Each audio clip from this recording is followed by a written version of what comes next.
Assalamualaikum warahmatullahi wabarakatuh. Perkenalkan, nama saya Zia Uhak, saya dari Prodi Hukum Ekonomi Syariah. Di sini saya akan sedikit memaparkan tentang makalah saya, yaitu kelompok 12 tentang persaingan dalam bisnis Islam di mata kuliah Etika Bisnis Islam. Nah, sebelumnya kita harus mengetahui dulu apa itu pengertian dari persaingan etika bisnis Islam. Nah, persaingan bisnis dalam etika bisnis Islam itu adalah sebuah konsep persaingan yang menganjurkan para pembisnis untuk bersaing secara positif dengan memberikan kontribusi yang baik, dan bisnisnya bukan untuk menjatuhkan pembisnis yang lainnya, dan menganjurkan pembisnis untuk tidak merugikan dan memudaratkan pembisnis lainnya. Selain itu, Islam juga memberikan konsep untuk tidak melakukan persaingan dalam hal yang mendapatkan kekayaan sebanyak-banyaknya tanpa menghiraukan nilai-nilai Islami, karena hal itu akan membuat lalai hingga lupa dengan kewajiban sebagai hamba Allah. Nah,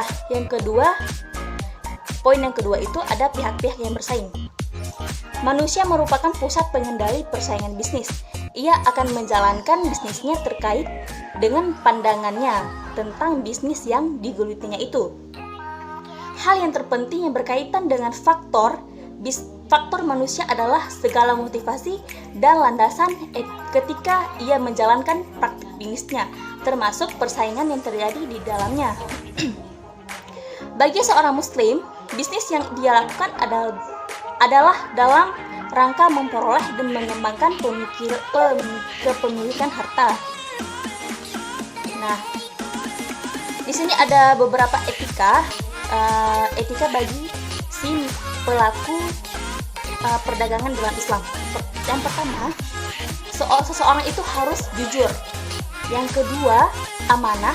Ketiga, tidak menipu. Yang keempat, dapat menepati janji. Yang kelima, murah hati. Dan yang keenam, tidak melupakan akhirat.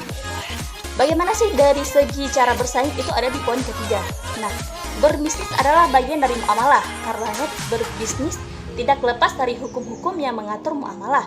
Dan dalam berbisnis, setiap orang akan berhubungan dengan pesaing yang lainnya.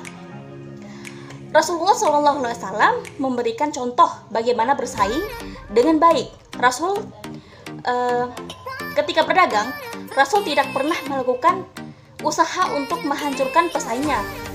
Jadi, dalam berbisnis harus selalu berupaya memberikan pelayanan terbaik kepada pembisnisnya, namun tidak harus dengan menghalalkan segala cara. Nah, di poin yang keempat, ada barang dan jasa yang dipersaingkan. Produk yang dipersaingkan, baik barang maupun jasa, itu tentunya harus halal. Spesifikasinya harus sesuai dengan apa yang diharapkan konsumen untuk menghindari penipuan, dan kualitasnya pun harus terjamin. Nah, di sini ada juga beberapa syarat dari produk barang yang sesuai dengan hukum Islam. Yang pertama, barang itu harus suci. Yang kedua, dapat dimanfaatkan. Yang ketiga, milik orang yang melakukan akad. Yang keempat, dapat diserahkan. Dan yang kelima, dapat kita ketahui. Nah, bagaimana sih hukum persaingan bisnis dalam Islam?